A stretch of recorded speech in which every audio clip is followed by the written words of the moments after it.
सभी प्यारे बच्चों को मेरा नमस्कार। एमएस क्लासेस में आप सभी का फिर से स्वागत है। आज हम क्लास 10 फिजिक्स के चैप्टर इलेक्ट्रिसिटी का लेक्चर 4 करने जा रहे हैं। इस लेक्चर में हम कुछ नई चीज़ों को नहीं सीखेंगे, बल्कि पुराने जो कॉन्सेप्ट्स है उनके क्वेश्चंस और न्यूमेरिकल्स को सॉल्व करने की कोशिश करेंगे। मैं आज कुछ क्वेश्चंस लेकर आया हूँ, उसे मैं सॉल्व करने की कोशिश करूंगा। आप लोग भी साथ साथ कोशिश करेंगे उसे सॉल्व करने की, ताकि आपका डेवलप हो सके। ठीक है, चलो मैं स्टार्ट करता हूँ। फर्स्ट क्वेश्चन है, what is electric charge. Electric charge क्या होता है? What is electric charge?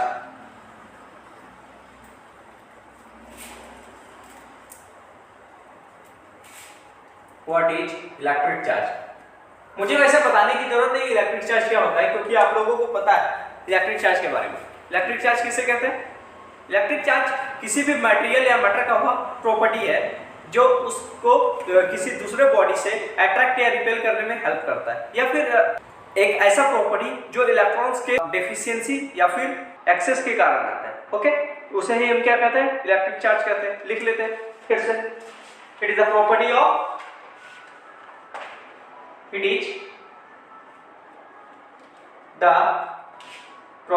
Matter. It is the property of matter which causes due to excess or deficiency of electrons,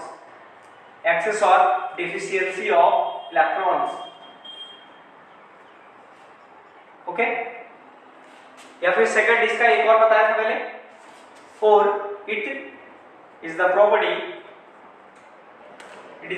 of an object. It is the property of an object which enables it to attract or repel another object. ठीक है, another object। ये हो गया body electric charge के बारे में। Second question आपके क्या है? सेकंड क्वेश्चन है, what are types of electric charges. क्या है? What are types of electric charges. तो आप लोगों को पता होगा टाइप्स इलेक्ट्रिक चार्जेस के कितने होते हैं? दो तरह के, एक पॉजिटिव चार्ज और एक नेगेटिव चार्ज। इसे मैं छोड़ देता हूँ। ठीक है, नेक्स्ट है, state important properties of electric charges. इसे मैं नोट करता हूँ। क्या है? थर्ड नंबर है, सेकंड नंबर पहले स्किप किया है। ठीक है, state important properties of electric charges. State important properties of electric charges. अब क्या क्या इंपॉर्टेंट प्रॉपर्टीज था इलेक्ट्रिक चार्जेस का? फर्स्ट था क्या? Unlike charges attract each other, है ना? Unlike charges attract each other. Unlike charges attract each other. यानी कि एग्जाम्पल में लिख सकते हैं, a positive charge attracts A negative charge. ठीक है, पॉजिटिव चार्ज अट्रैक्ट से नेगेटिव चार्ज। ठीक, और सेकंड क्या था? Like charges repel each other. क्या है? Like charges repel each other. ठीक है, यानी कि एग्जांपल के फॉर्म में लिख सकते हैं, a positive charge repels a positive charge, and vice versa. Vice versa का मतलब नेगेटिव चार्ज भी नेगेटिव चार्ज को क्या करेगा? रिपेल करेगा। ठीक है, एंड वाइस वर्सा। इसे आप लोग नोट कर लो, फिर मैं इसे इरेज करता हूं। अब बढ़ते हैं नेक्स्ट क्वेश्चन की ओर। नेक्स्ट क्वेश्चन क्या है? What is SI unit of electric charge. Electric charge का एसआई यूनिट क्या होता है? SI यूनिट क्या होता है? इलेक्ट्रिक चार्ज का कूलम होता है, ठीक है, इसे लिख लोगे, ये मैं स्किप कर रहा हूं। उसके बाद आता है what is the charge on an electron and A proton. एक इलेक्ट्रॉन और एक प्रोटॉन पे कितना चार्ज होता है ना? क्या है question? What is the charge on an electron and A proton एक इलेक्ट्रॉन और एक प्रोटॉन पे कितना चार्ज होता है? तो ये आप लोगों को पता होगा, इलेक्ट्रॉन पे कितना चार्ज होता है? Charge on an electron is -1.6 into 10 to the power -19 coulomb, okay, and charge on a proton is +1.6 into 10 to the power -19 coulomb। और यहाँ पर ये जो प्लस और माइनस शो कर रहा है ये उसके नेचर को शो करता है कि इलेक्ट्रॉन जो होगा नेगेटिव नेचर का होगा, प्रोटॉन जो होगा सो पॉजिटिव नेचर का होगा, ठीक है। नेक्स्ट क्वेश्चन क्या है? नेक्स्ट क्वेश्चन है calculate the number of electrons present in 1 coulomb of charge. अच्छा, 1 कूलम ऑफ चार्ज में कितने इलेक्ट्रॉन्स प्रेजेंट होते हैं? चलो देख सॉल्व करते हैं। क्या question? Calculate the number of electrons present in 1 coulomb of charge। 1 coulomb of charge, 1 coulomb charge में कितने इलेक्ट्रॉन्स प्रेजेंट होंगे, ठीक है। अच्छा, हमें क्या पता है? हमें ये पता है कि एक इलेक्ट्रॉन में कितना चार्ज होता है? ये 1.6 into, अभी माइनस प्लस को कंसीडर नहीं कर रहे हैं, ठीक है, 1.6 into 10 to the power -19 coulomb. तो एक कूलम में कितने इलेक्ट्रॉन्स होगा? तो हम अपोजिट करेंगे, 1 कूलम इक्वल टू कितने इलेक्ट्रॉन्स होगा? 1/, ये भी तो 1 ही इलेक्ट्रॉन है ना, हां, 1/1.6 into 10 to the power -19 होगा। अब इसे सॉल्व करेंगे तो क्या आएगा? सॉल्व करने पर आएगा, अच्छा 10 to the power -19 को ऊपर कर देते हैं ना, 1/1.6 into 10 to the power 19 कर देते हैं, ठीक है। अब 1/1.6 कितना होगा? इसे हम क्या करते हैं, 10 एक निकाल लेते हैं ताकि सॉल्व करने में आसान होगा। तो 10 into 10 to the power 18 और 10 को डिवाइड करते हैं 1.6 से, तो 16 का टेबल तो आता होगा, 16 6 कितना होता है? 96, तो 6 पॉइंट समथिंग होगा। सॉल्व करोगे तो ये आ जाएगा अप्रोक्सीमेट 6.25, ठीक है, और ये कितना हो जाएगा? 10 to the power 18, यानी कि 1 coulomb equal to 6.25 into 10 to the power 18 electrons, ठीक है। ये एक तरह से तुम लोग याद भी रख सकते हो, ठीक है, इसे नोट कर लोगे।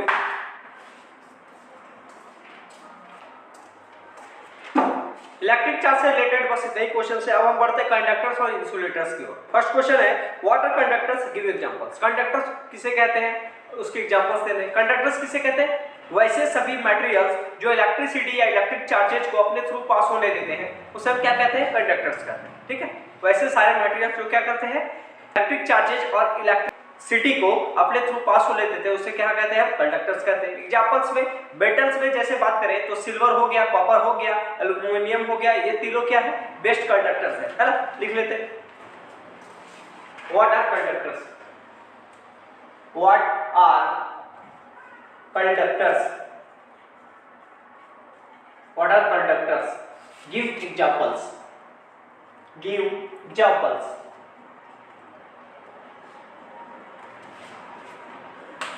आंसर क्या होगा? the materials which allow, the materials which allow electric charges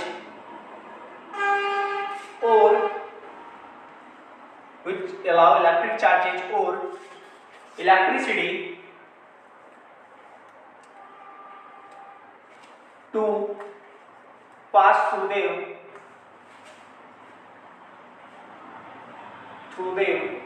easily are called what? Conductors, ठीक है। एग्जांपल्स क्या हो जाएंगे? बताया था ऑल द मेटल्स, क्या ले लेता हूँ, नेक्स्ट लाइन ले लेता, all the metals like silver, copper and aluminium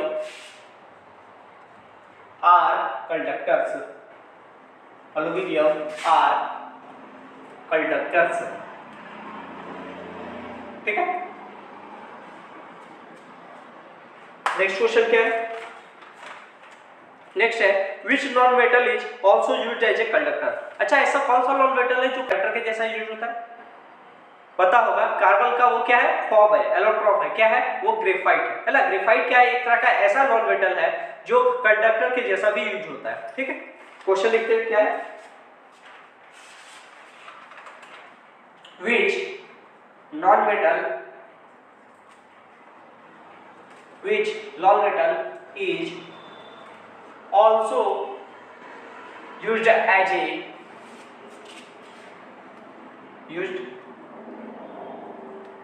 a conductor। क्या होगा, आंसर जाएगा ग्रेफाइट, है ना। तो सब क्या होगा, ग्रेफाइट जो क्या है, एलोट्रॉप है कार्बन का, लिखो लोग ब्रैकेट में, allotrope of carbon, allotrope of carbon, ठीक। नेक्स्ट क्वेश्चन क्या है, नेक्स्ट क्वेश्चन है what are insulators, give examples. Insulators क्या होते हैं, उनके एग्जांपल्स देते हैं। इंसुलेटर्स किसे कहते हैं, वे सभी मटेरियल्स जो क्या करते हैं, इलेक्ट्रिसिटी या इलेक्ट्रिक चार्जेस को अपने थ्रू पास नहीं हो लेते, उन्हें क्या कहते हैं, इंसुलेटर्स कहते हैं, ठीक है। लिखते हैं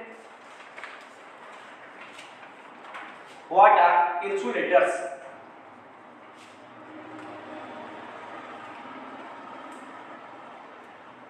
what are insulators, give examples.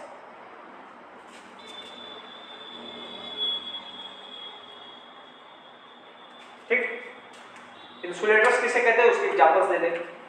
देखो, the materials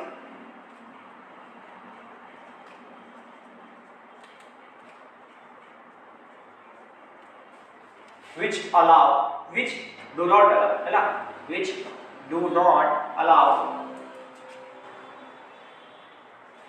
electric charges or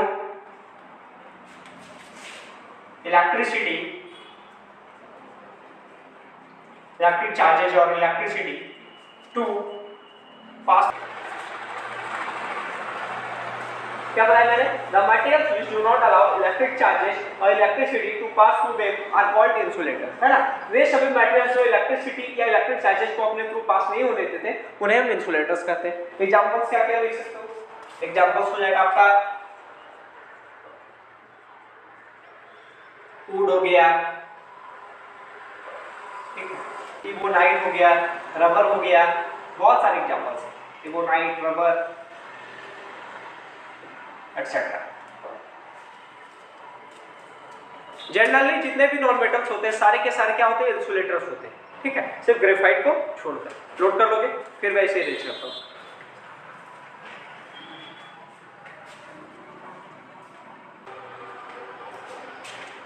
conductors और इंसुलेटर्स के बाद पढ़ेंगे हम इलेक्ट्रिसिटी के पहले, लेकिन एक और क्वेश्चन है, what are free electrons. Free electrons किसे कहते हैं, बताया था पहले कि जितने भी कंडक्टर्स जैसे कि मेटल्स हो गए, है ना, मेटल्स में क्या होते हैं, कुछ ऐसे इलेक्ट्रॉन्स होते हैं जो कि उनके न्यूक्लियाई के न्यूक्ली हेड होते हैं या वीकली बॉन्डेड होते हैं, ठीक है, उनमें उतना ज्यादा बॉन्डिंग नहीं होता है जिसके कारण वो इलेक्ट्रॉन्स क्या कर सकते हैं, मूव कर सकते हैं, जरा सा भी एनर्जी मिली वो इलेक्ट्रॉन्स क्या हो जाते हैं, मूव करते हैं, ठीक है।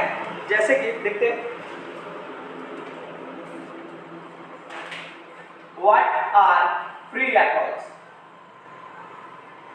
What are free electrons, what are free electrons. देखो, all the conductors like metals, all the conductors like metals have some electrons in their atoms in their atoms which are loosely held or weakly bonded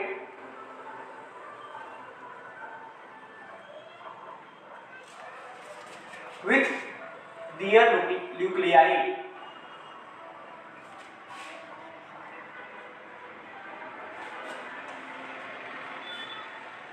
Which are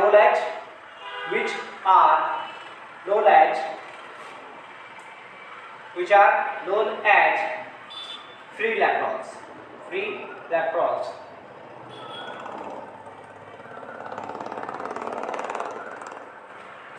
ठीक है।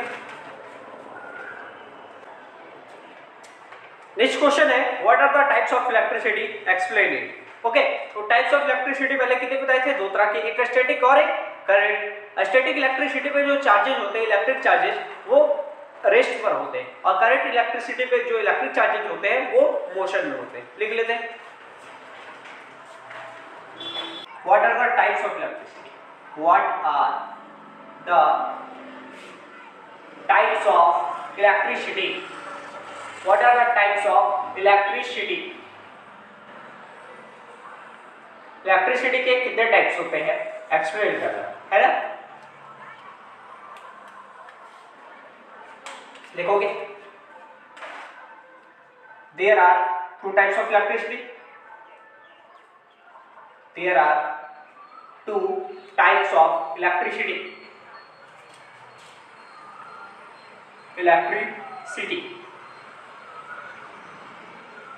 First is what? Static electricity, and second is current electricity.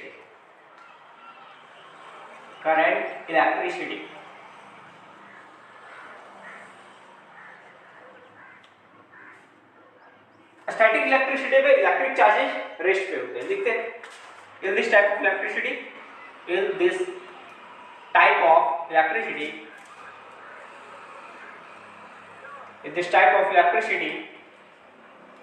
electric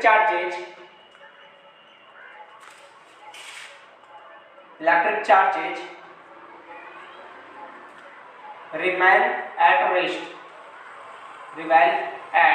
rest. For example, lightning in the sky, ठीक है। यानी कि जो बिजली चमकती है वो किस तरह की इलेक्ट्रिसिटी होती है, वो स्टैटिक इलेक्ट्रिसिटी होती है। उसके बाद आता है करंट इलेक्ट्रिसिटी। क्या होता है? in this type of electricity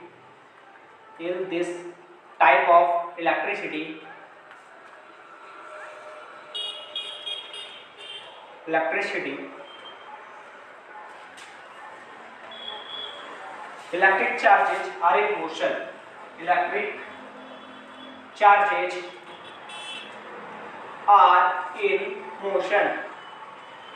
ठीक है, इलेक्ट्रिक चार्जेस क्या होंगे? मोशन में होंगे। फॉर एग्जाम्पल क्या हो जाएगा? स्टार्टिंग ए कार, अगर आप कार को स्टार्ट करोगे तो उसमें क्या होता है? चार्ज फ्लो होते रहते हैं, ठीक है, फ्लो होते रहते हैं। चार्जिंग योर स्मार्टफोन, स्मार्टफोन को चार्ज करोगे तो इलेक्ट्रिसिटी क्या होगी? करंट इलेक्ट्रिसिटी होगी, ठीक है, क्योंकि इलेक्ट्रॉन्स ट्रांसफर होते रहते हैं जिससे हमारा फोन चार्ज होता है, ठीक। एक और एग्जांपल हो सकता है स्टैटिक इलेक्ट्रिसिटी पे, जब ग्लास रॉड को सिल्क के क्लॉथ से रब करते हैं तो उसमें जो चार्ज का ट्रांसफर होता है वो भी स्टैटिक इलेक्ट्रिसिटी के अंदर आएगा, ठीक है, नोट कर लोगे।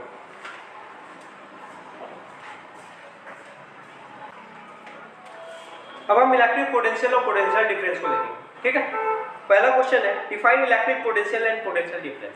इलेक्ट्रिक पोटेंशियल और पोटेंशियल डिफरेंस किसे कहते हैं उसे एक्सप्लेन करें। अच्छा, इलेक्ट्रिक पोटेंशियल किसे कहते थे? जब किसी यूनिट पॉजिटिव चार्ज को इन्फिनिटी से किसी पॉइंट तक लाने में जो वर्क डन करना पड़ता था उसे ही हम इलेक्ट्रिक पोटेंशियल कहते हैं, ठीक है। लेकिन पोटेंशियल डिफरेंस में क्या अंतर हो गया था कि जब किसी यूनिट पॉजिटिव चार्ज को एक पॉइंट से दूसरे पॉइंट तक ले जाने में जो वर्क डन करना पड़ रहा था उसे हम पोटेंशियल डिफरेंस कहते थे, ठीक है। चलो हम इसे लिख लेते हैं। क्या है? Define electric potential and potential difference. Define electric potential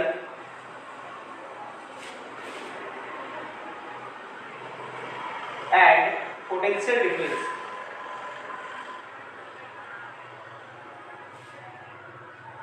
electric potential और पोटेंशियल डिफरेंस को डिफाइन करना, ठीक है? एक एक करके करते हैं। Electric potential,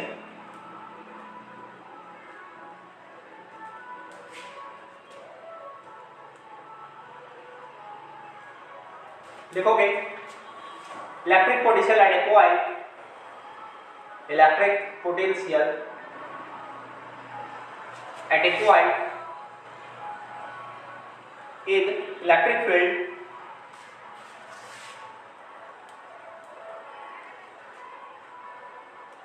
is defined as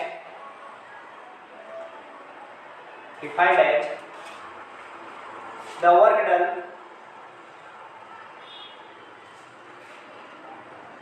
to bring a unit positive charge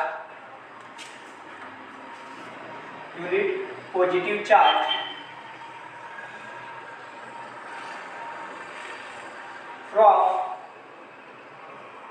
infinity to that point, ठीक है?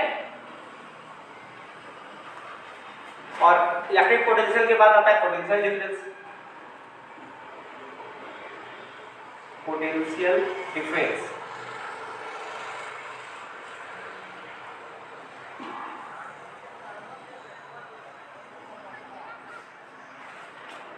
देखो it is defined as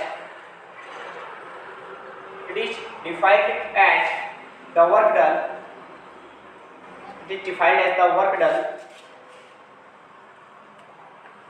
to bring a unit positive charge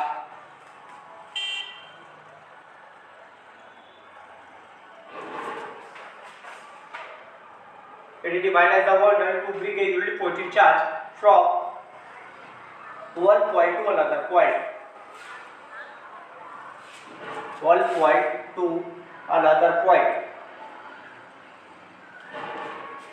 ठीक है? नोट करोगे? नेक्स्ट क्वेश्चन है what is SI unit of electric potential and potential difference. Electric potential और potential difference का SI unit क्या होता है? तो हमें पता है वोल्ट होता है ना? क्या होता है? वोल्ट, ठीक है? वो इसे लिखता नहीं हूं, वोल्ट को डिफाइन करने की कोशिश करते हैं। क्या है next question? Define 1 volt. 1 volt को कैसे डिफाइन करते हैं पहले लिखते हैं, उसके बाद समझते हैं, है ना? तो इसे define 1 volt, define 1 volt.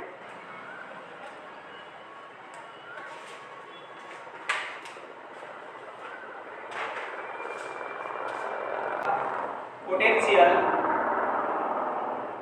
of 1 volt at a point is defined as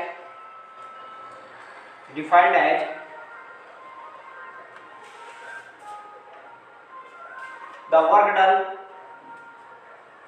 of 1 joule,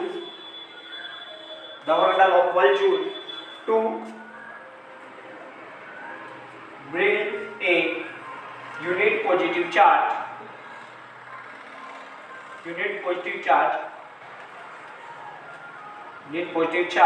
of 1 coulomb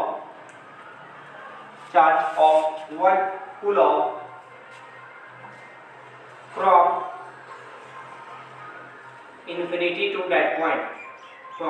infinity to that point,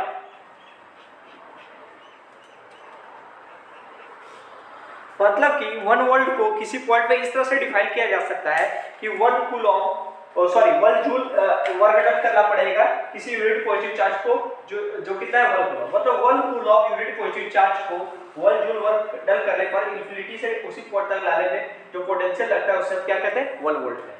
ठीक है। या देखिए क्या लिखा हुआ है, the potential of 1 volt at a point is defined as, मतलब 1 वोल्ट को किसी पॉइंट पे इस तरह से डिफाइन किया जा सकता है, the work done of 1 joule, work done कितना होगा 1 जूल, किस चीज पे, to bring a unit positive charge of 1 coulomb, 1 coulomb unit positive charge को ब्रिंग करने में, कहां से कहां तक, from infinity to that point, infinity से उस पॉइंट तक ला लेते हैं। ठीक है, इसे नोट कर लो। नेक्स्ट क्वेश्चन है, what is the formula of potential difference, क्या है, what is the formula of potential difference,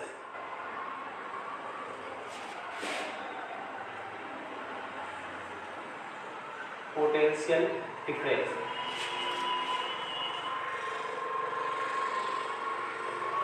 है ना, पोटेंशियल डिफरेंस इक्वल्स हो जाएगा work done by quantity of charge moved, quantity of charge moved, यानी कि पोटेंशियल डिफरेंस को डिनोट किससे करते हैं, कैपिटल वी से, capital V, V equal to क्या हो जाएगा, वर्क डन को आप डिनोट करते हैं डब्ल्यू से और क्वांटिटी ऑफ चार्ज मूव्ड यानी कि क्यू से, तो V equal to W by Q, ये किसका फॉर्मूला हो गया, पोटेंशियल डिफरेंस, नोट करोगे।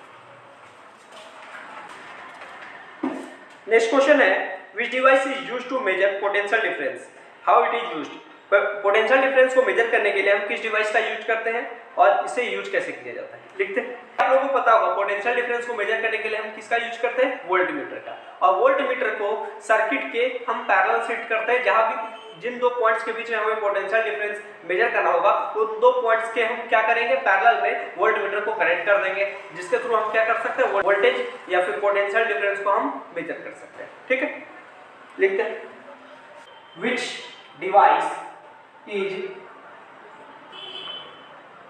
used to measure potential difference, potential difference, उसके बाद how is it used, how it is used, इसका यूज कैसे करते हैं, तो आंसर क्या होगा, वोल्टमीटर, है ना, voltmeter is used to measure potential difference, potential difference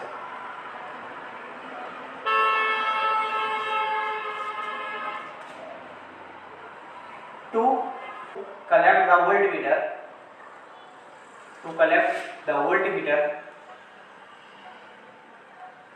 to the circuit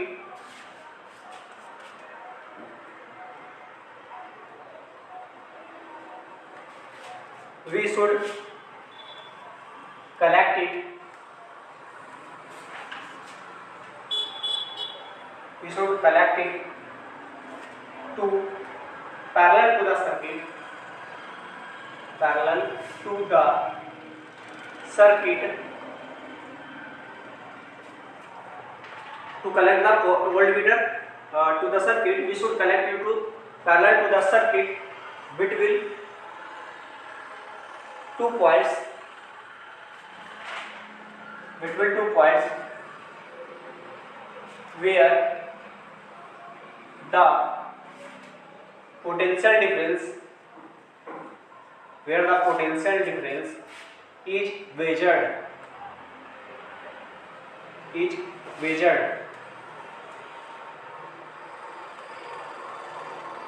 यानी कि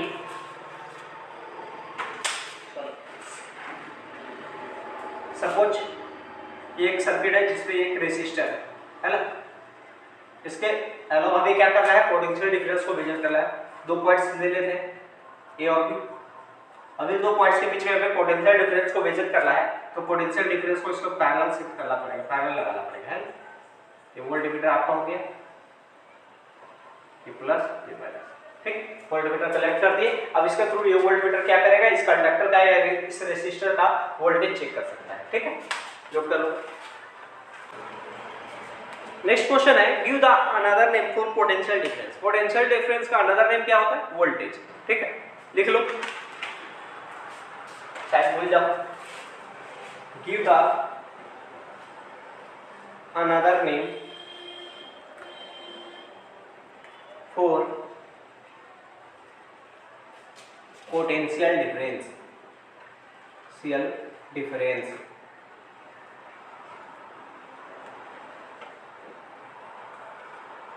give the another name for potential difference. Answer क्या होगा, आंसर होगा वोल्टेज।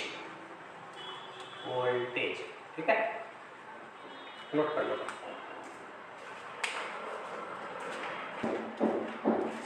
नेक्स्ट क्वेश्चन है, why should A voltmeter has a high resistance. Voltmeter का जो resistance होता है वो हाई होना चाहिए। क्यों?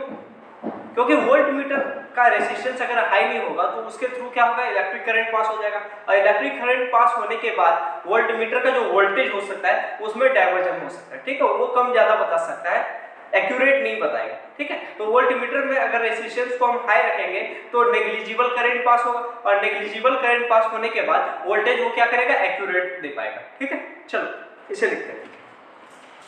Why should A voltmeter has a high resistance. Why should A voltmeter has a high resistance, has a high resistance।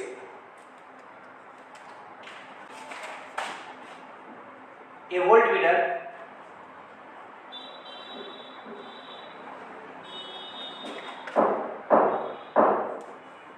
should has a high resistance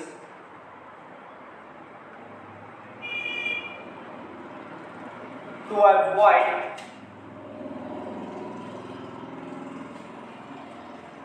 electric current passing through it, to avoid electric current passing through it।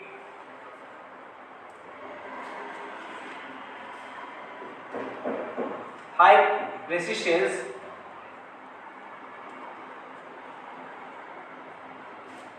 in the voltmeter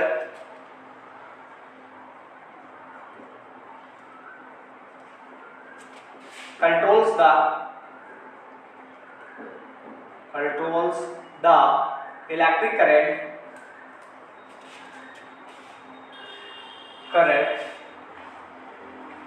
flowing through it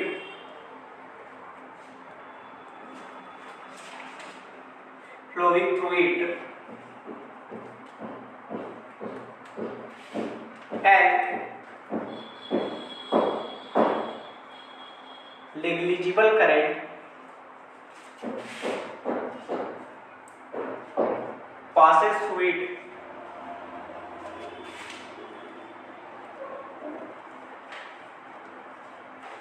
due to which it can measure voltage accurately। Okay, note कर लो। Next question है, what is negative and positive potential. Negative and positive potential ये बताया मैंने नहीं था, लेकिन question है तो समझ लेते हैं, है ना। पॉजिटिव पोटेंशियल का मतलब होता है कि एक ऐसा पोजीशन जहां पर इलेक्ट्रिक चार्ज क्या करता है, एनर्जी को गेन करता है। ठीक है, एक ऐसा पोजीशन, पॉजिटिव पोटेंशियल एक ऐसा पोजीशन है जहां पर इलेक्ट्रिक चार्ज एनर्जी गेन करता है, और नेगेटिव पोटेंशियल एक ऐसा पोजीशन है जहां पर इलेक्ट्रिक चार्ज एनर्जी को लूज करता है। ठीक है, लिखते हैं, what is negative and positive potential. What is negative and positive potential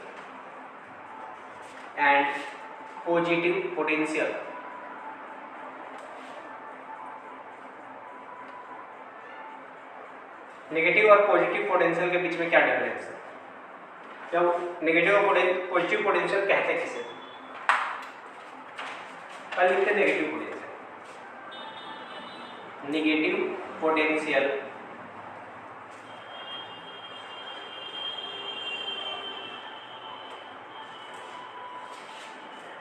it is a position, it is the position or potential, it is the position or potential where an electric charge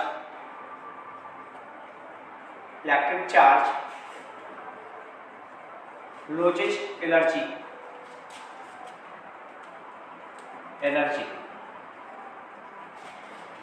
at positive potential, it is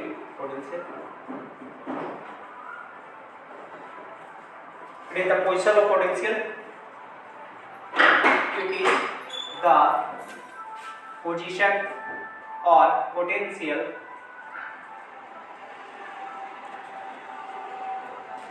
where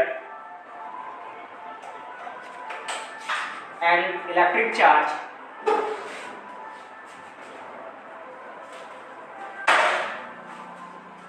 gains energy. ठीक है, note कर लो। Next question है, how does potential difference affect the flow of electric current in A circuit? मतलब कि potential difference electric current के flow में कैसे इफेक्ट करता है ना, कैसे इफेक्ट डालता है? तो पोटेंशियल डिफरेंस जो होता है इलेक्ट्रिक सर्किट में, वो एक तरह का फोर्स के जैसा वर्क करता है। मतलब पोटेंशियल डिफरेंस जितना ज्यादा बढ़ाएंगे उसके अकॉर्डिंग क्या होगा, इलेक्ट्रिक पोटेंशियल डिफरेंस जितना ज्यादा बढ़ाएंगे तो फोर्स उतना ज्यादा लगेगा, तो जो इलेक्ट्रॉन्स होंगे उस पर फोर्स भी ज्यादा लगेगा, तो इलेक्ट्रिक करंट भी हो सकता है ज्यादा। ओम्स लॉ के अकॉर्डिंग हम लोग जानते नहीं है कि वोल्टेज और इलेक्ट्रिक करंट डायरेक्टली प्रोपोर्शनल होते हैं, तो जैसे जैसे हम पोटेंशियल डिफरेंस को बढ़ाते जाएंगे इलेक्ट्रिक करंट भी क्या होगा, बढ़ता जाएगा। ठीक है, लिखते पहले, how does potential difference,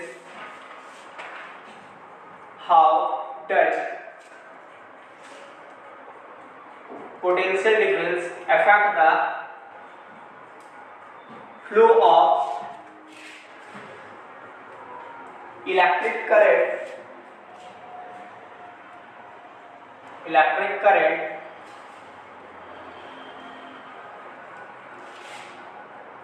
in a circuit,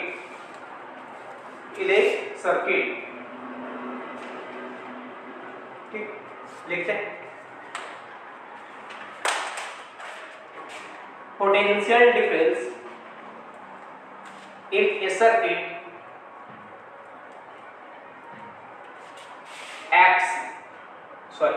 potential difference in a circuit acts as a pushing force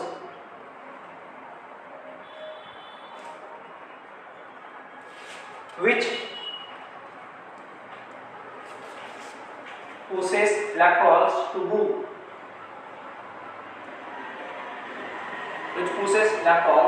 move,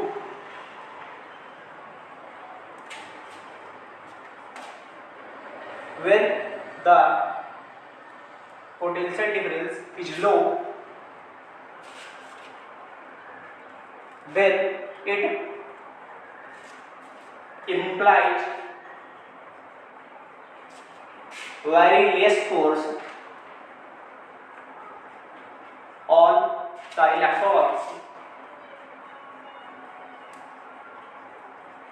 electrons, which causes very weak electric current.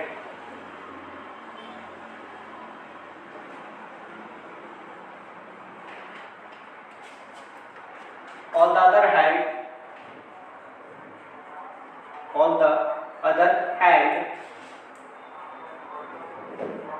if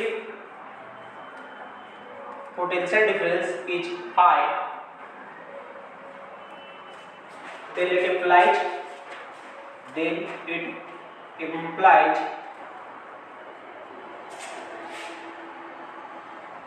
very strong force on the electrons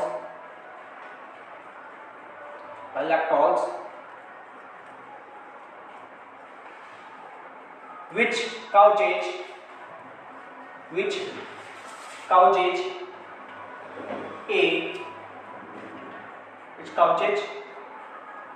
a strong electric current.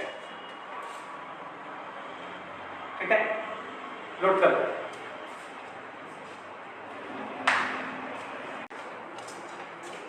Next question है, what is the difference between a conductor and an insulator regarding potential difference.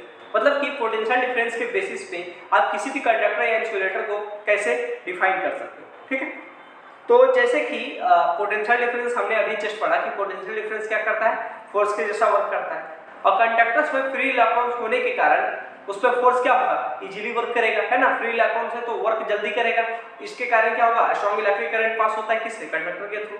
लेकिन insulators में free electrons नहीं होते, है ना। तो free electrons नहीं होते तो उसमें जब पोटेंशियल डिफरेंस हम अप्लाई करेंगे तो क्या होगा, इलेक्ट्रिक करंट उतने अच्छे से पास नहीं होगा। क्यों, क्योंकि फ्री इलेक्ट्रॉन्स नहीं है तो वो मूव नहीं कर पाएंगे, और मूव नहीं कर पाने के कारण क्या होगा, उससे वीक करंट पास होगा। ठीक है, लिख लेते हैं। What is the difference between a conductor and insulator? What is the difference between a conductor and an insulator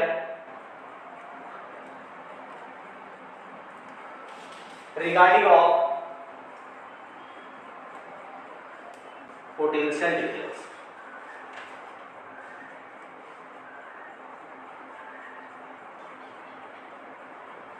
ठीक है, लिखते हैं। In a conductor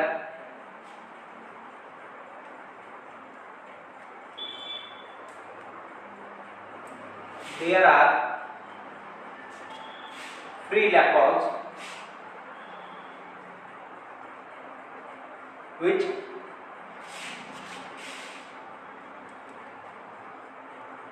accelerate to produce electric current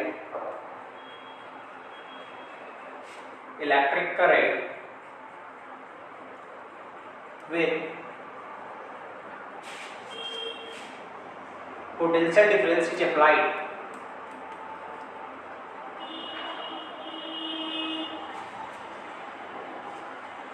on the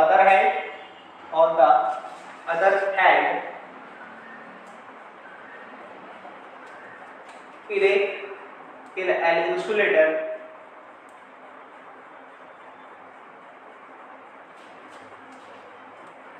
there are no free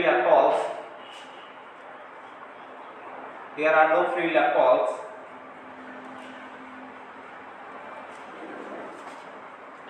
due to which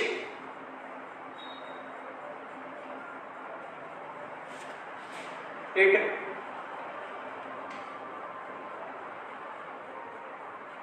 becomes unable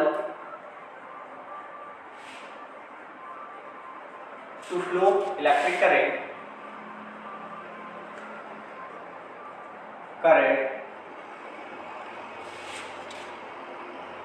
when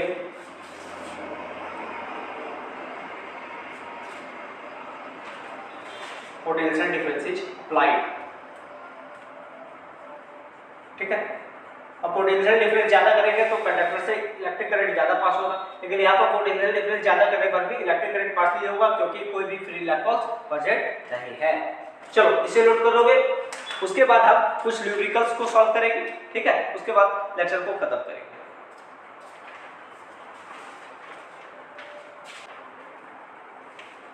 अब start करते हैं numericals को। Numericals first क्या है, how much work is done in moving a charge of 2 coulombs from a point at 118 volts to a point at 128 volts।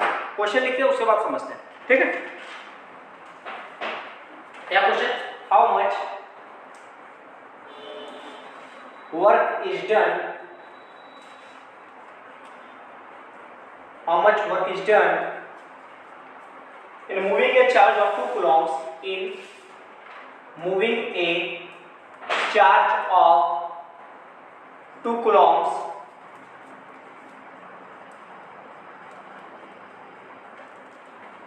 moving a charge of 2 coulombs from a point at 118 volts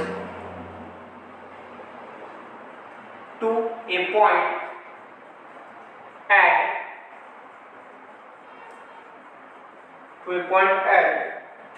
128 volts, 128 volts। ठीक है, question क्या पढ़े, पहले formula लिखे। Formula क्या होता है, potential difference equal to work done by quantity of charge move, ये ना होता है। चलो देखते हैं क्या बोला है, कितना वर्क डन करना पड़ेगा किसी चार्ज को, चार्ज कितना 2 कूलम चार्ज को मूव करने के लिए। एक पॉइंट है जिसका पोटेंशियल दिया है 118 वोल्ट और दूसरा पॉइंट है जिसका पोटेंशियल है 128 वोल्ट। अच्छा, हम क्या कर सकते हैं, ये दोनों पोटेंशियल के बीच का डिफरेंस निकाल सकते हैं, वही होगा हमारा पोटेंशियल डिफरेंस। ठीक है, तो ये दोनों जो पोटेंशियल है इसके बीच का हम डिफरेंस निकालेंगे, क्या हो जाएगा पोटेंशियल डिफरेंस, यानी कि V इक्वल टू कितना हो जाएगा 128 वोल्ट माइनस 118 वोल्ट यानी कि 10 वोल्ट हो गया। ठीक है, पोटेंशियल डिफरेंस निकल गया आपका 10 volt equal to work done ही ना पूछा है, वर्क डन लिख देते हैं W, और चार्ज कितना दिया है 2 कूलम्स, तो 2 कूलम्स लिख देते हैं। अब ये डिवाइड में इधर आएगा तो मल्टीप्लाई होगा, तो क्या हो जाएगा 10 volt into 2 coulomb equal to क्या है वर्क डन, यानी कि वर्क डन इक्वल टू कितना हो जाएगा 10 इंटू 2 यानी कि 20, और वर्क डन का यूनिट क्या होता है जूल, तो वर्क डन इक्वल टू कितना हो जाएगा 20 जूल। ठीक है, नोट करोगे। नेक्स्ट क्वेश्चन है, how much energy is given to each coulomb of charge passing through a 6 volt battery. लिखते हैं क्वेश्चन, क्या question, how much energy is given to each coulomb of charge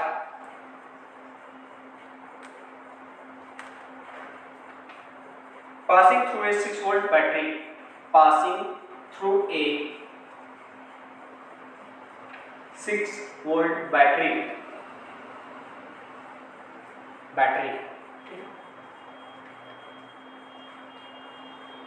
मतलब कि question क्या पूछा है, कितना एनर्जी देना पड़ेगा हर एक कूलम ऑफ चार्ज को 6 वोल्ट बैटरी से पास होने के लिए। ठीक है, अच्छा यहाँ पर एनर्जी का आ गया कॉन्सेप्ट। अब एनर्जी तो हमने कभी पढ़ा नहीं है ना, इस टॉपिक में तो एनर्जी कहीं नजर नहीं आया, लेकिन क्लास 9th में वर्क एंड एनर्जी चैप्टर में वर्क और एनर्जी का ऐसा यूनिट क्या होता है, सेम होता है, जूल होता है, और दोनों का डेफिनेशन भी लगभग सेम था। ठीक है, तो वर्क डन और क्या है एनर्जी, दोनों का जब एसआई यूनिट सेम है तो दोनों के फॉर्मूले भी लगभग सेम होंगे। ठीक है, लगभग क्या सेम ही होंगे। ठीक है, तो जैसे कि यहाँ पर क्या है, potential difference equal to work done by amount of charge move है, तो हम यहाँ पर लिख सकते हैं potential difference equal to energy by charge of quantity of charge move. ठीक है, ये भी सही होगा, ये फॉर्मूला तो है ही, ये भी फॉर्मूला है। ठीक है, V equal to E by Q। अब क्या पूछ रहा है, कितना एनर्जी देने पड़ेगा हर एक कूलम ऑफ चार्ज को 6 वोल्ट बैटरी के थ्रू पास होने के लिए। तो वोल्टेज कितना दिया है 6 वोल्ट, एनर्जी पूछ रहा है। ठीक है, एनर्जी को E रहने देते हैं, बाकी ईच कूलम ऑफ चार्ज यानी कि 1 कूलम लेना पड़ेगा, 1 कूलम। अब ये डिवाइड में उधर जाएगा तो मल्टीप्लाई हो जाएगा, यानी कि एनर्जी इक्वल टू कितना हो जाएगा 6 वोल्ट इंटू 1 कूलम, यानी कि एनर्जी इक्वल टू क्या हो जाएगा 6, और यूनिट सेम है वर्क डन और एनर्जी का, तो इसका भी यूनिट क्या होगा जूल, तो एनर्जी कितना हो जाएगा 6 जूल। ठीक है, नोट कर लो।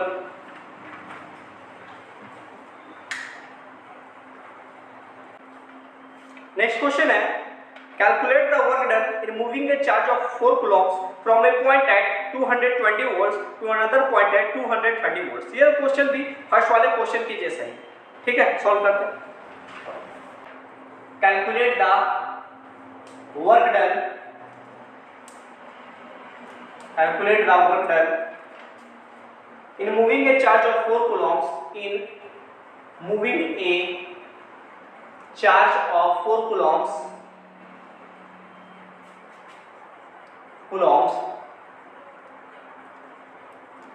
from a point at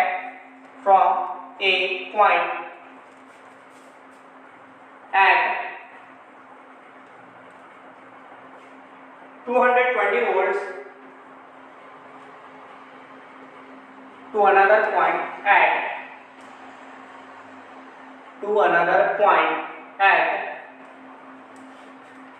230 volts।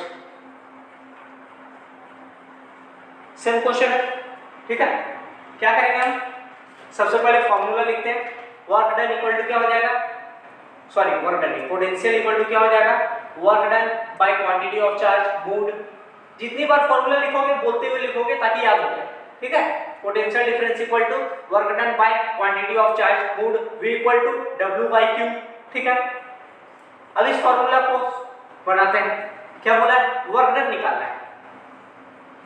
अच्छा, दो पोटेंशियल है तो हमें क्या निकालना पड़ेगा, पोटेंशियल डिफरेंस। तो potential difference V equal to कितना हो जाएगा, 230 volt minus 220 volt equal to हो जाएगा 10 वोल्ट, ठीक है। अप्लाई करते हैं। वोल्टेज कितना है, 10 वोल्ट, यानी कि पोटेंशियल डिफरेंस 10 वोल्ट है। 10 volt equal to work done निकालना है, वर्क W ही रहने देते हैं। अमाउंट ऑफ चार्ज कितना है, 4 कूलम्ब, 4 कूलम्ब लिख देते हैं, ठीक है। ये डिवाइड में उधर जाएगा, मल्टीप्लाई होगा, यानी कि वर्क डन इक्वल टू कितना हो जाएगा, 10 × 4 यानी कि 40 जूल, ठीक है। आसान क्वेश्चन है। नेक्स्ट क्वेश्चन है, how much energy is transferred by 12 volt power supply to each coulomb of charge which it moves around a circuit। Same question है, बनाते हैं। क्या है, how much energy is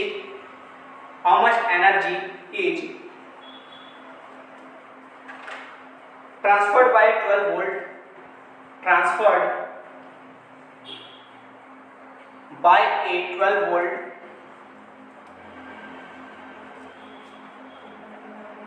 power supply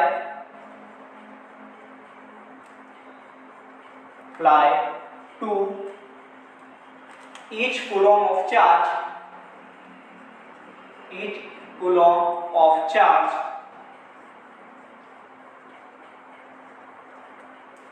coulomb of charge which it moves around a circuit।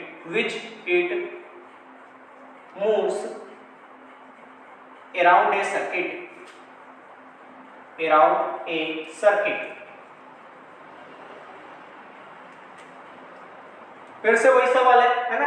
Energy पूछ कितना energy transfer होगा 12 volt power supply से हर एक कूलम्ब ऑफ चार्ज को, जो कि सर्किट में मूव करना है, ठीक है। एकदम सेम टू सेम क्वेश्चन है। फॉर्मूला क्या हो जाएगा यहाँ पर, V equal to E by Q। Energy पूछा है E बाई Q और अगर वर्क डन पूछा तो W बाई Q, ठीक है। V कितना है, पोटेंशियल डिफरेंस कितना है, 12 वोल्ट। एनर्जी पूछ रहा है, अमाउंट ऑफ चार्ज कितना है, amount of charge is each coulomb, यानी कि 1 कूलम्ब लेंगे तो एनर्जी कितना हो जाएगा, 12 × 1 यानी कि 12। एनर्जी कितना हो जाएगा, 12 जूल, ठीक है। नोट कर लो।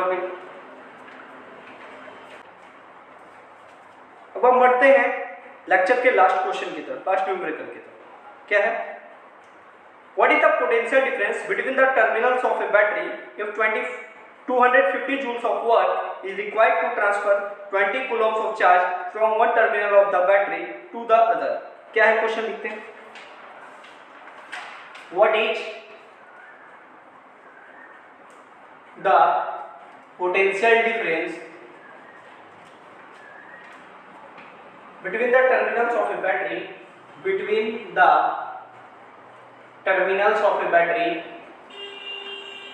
terminals of a battery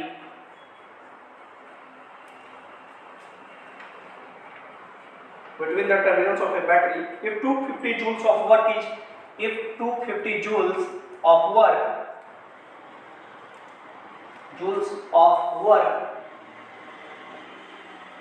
is required to transfer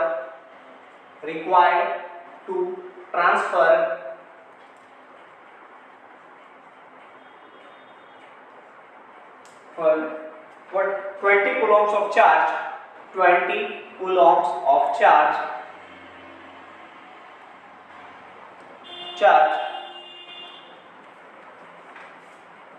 from one terminal of the battery to other from one terminal of the battery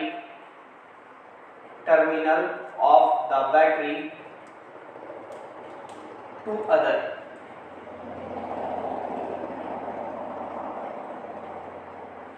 क्या कह दिया है इस क्वेश्चन में? क्या पूछा है? What is the potential difference, यानी कि पोटेंशियल डिफरेंस इसमें पूछा है ना, between the terminals of a battery if 250 joules of work done दिया है कितना 250 joules is required to transfer 20 coulombs of charge, मतलब चार्ज भी दिया है, हमें निकालना क्या है पोटेंशियल डिफरेंस। ठीक है, चलो लिखते हैं, फार्मूला क्या होगा V = W/Q।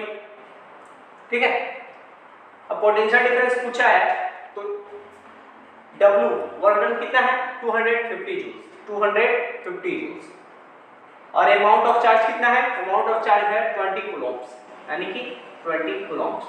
0 से 0 चला जाएगा, डिवाइड करो कितना आ जाएगा 12.5 और क्या है वोल्टेज है तो वोल्ट निकलेगा, मतलब कि पोटेंशियल डिफरेंस कितना आ गया 12.5 वोल्ट। ठीक है, पोटेंशियल डिफरेंस कितना हो गया potential difference equal to 12.5 volt. ठीक है,